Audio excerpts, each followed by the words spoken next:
Bonjour à tous, je vais vous présenter le jeu Mouton Ninja.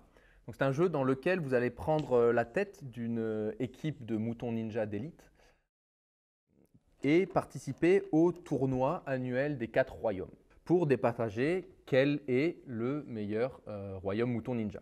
Ce tournoi consiste à pénétrer au sein de la forteresse à l'aide de son équipe pour se rendre jusqu'au centre de la citadelle, voilà, voler un petit trésor et le ramener jusque dans son village. Voilà.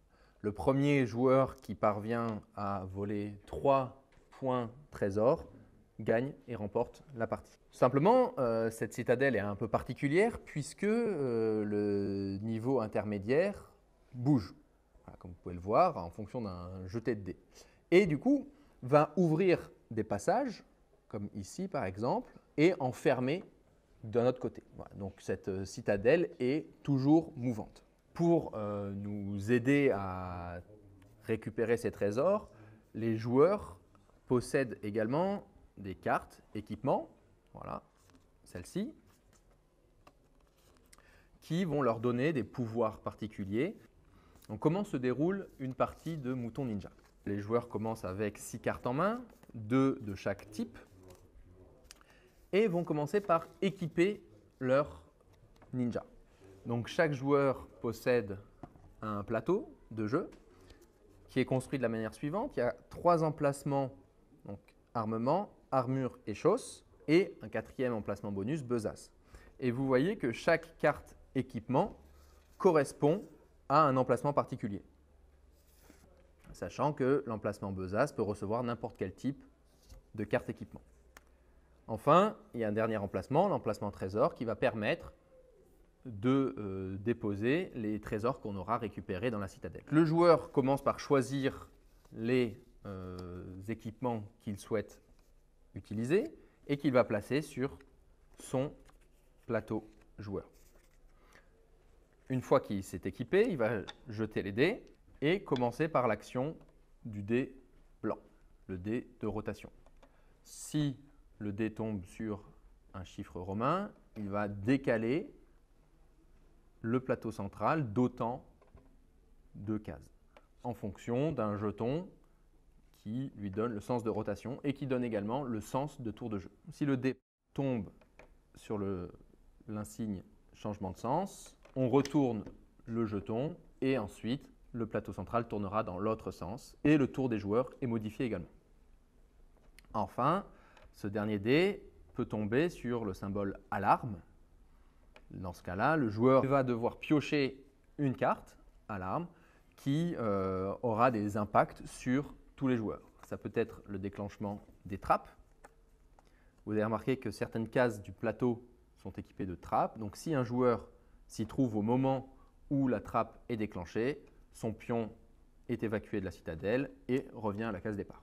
Voilà. Si jamais il était porteur d'un trésor, le trésor est laissé sur la case et le joueur qui parviendra le premier à passer sur cette case le remportera.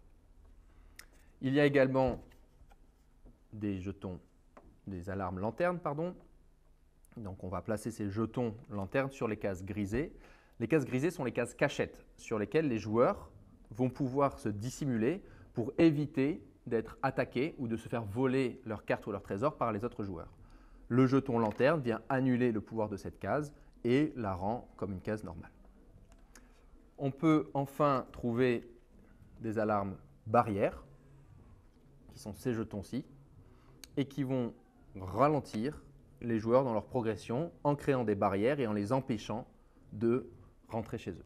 Enfin, dernière carte alarme possible, la perte d'équipement, où voilà, les joueurs vont perdre tous les équipements qu'ils ont utilisés. Une fois que l'action du dé blanc est effectuée, on passe au dé noir, qui est le dé de déplacement. C'est un dé numéroté qui va nous donner, nous conférer un certain nombre de points de déplacement que le joueur va pouvoir répartir comme il le souhaite.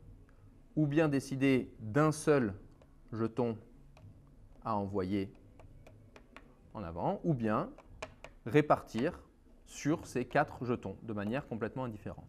Une fois qu'un joueur est parvenu au centre de la citadelle, il récupère un petit jeton trésor, une carte qui va avec et la place face cachée sur son plateau joueur.